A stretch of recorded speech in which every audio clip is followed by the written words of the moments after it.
नमस्कार, मैं अरिशा। आप देख रहे हैं भारत की बात।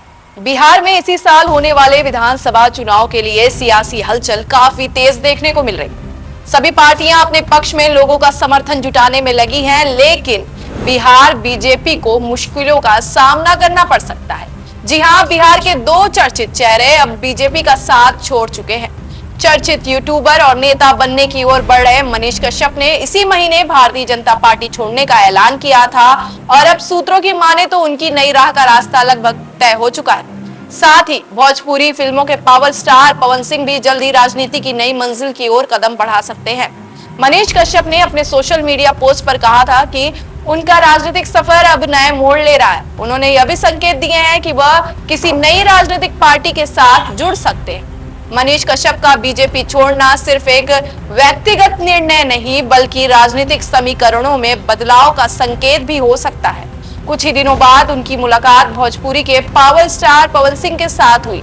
तस्वीरें वायरल हुई। यह मुलाकात क्या संकेत दे रही है? क्या दोनों ही जल्द ही जनसुराज का हिस्सा बन सकते हैं? पवन सिंह ने 2024 के लोकसभा चुनाव में अपने इलाके से निर्दलीय चुनाव लड़ा और 2,84,000 वोट प्राप्त किए। उनका यह प्रदर्शन उनके राजनीतिक महत्व को दर्शाता है।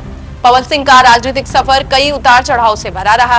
उन्होंने बीजेपी में रहकर प्रदेश कार्यकारिणी का सम्मान भी पाया, लेकिन जब उन्होंने पश्चिम बंगाल की आसनसोल सीट से टिकट नहीं मिलने पर बिहार की काराकाट सीट से चुनाव लड़ने का फैसला किया तो सब हैरान रह गए। पवन सिंह ने बीजेपी की टिकट न मिलने पर अपना मन बदला, बिहार की काराकाट सीट से निर्दलीय चुनाव लड़ा और अपनी ताकत दिखाई। उन्होंने उपेंद्र कुशवाहा की पार्टी को भी पीछे छोड़ दिया। पवन सिंह का यह कदम उनके समर्थकों में नई उम्मीद जगा रहा है। कहा जा रहा है कि वह नई राजनीतिक दिशा की तलाश में है और इसलिए जनसुराज जैसी पार्टी उनके लिए एक विकल्प बन सकती है। आपको बता दें कि जनसुराज का गठन पिछले साल ही हुआ था और यह युवा और नई राजनीति का प्रतीक है। प्रशांत किशोर, जिन्हें पीके के नाम से भी जाना जाता है, इस पार्टी के पीछे रणनीतिकार है।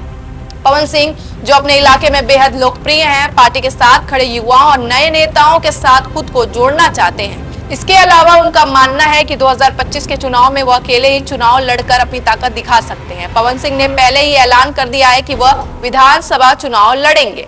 उन्होंने मार्च में कहा था कि लड़ेंगे ना भैया, जब जब राजनीति में कदम रखा है पीछे नहीं हटेंगे। तो क्या पवन सिंह की यह राजनीतिक यात्रा उन्हें नई ऊंचाइयों पर ले जाएगी?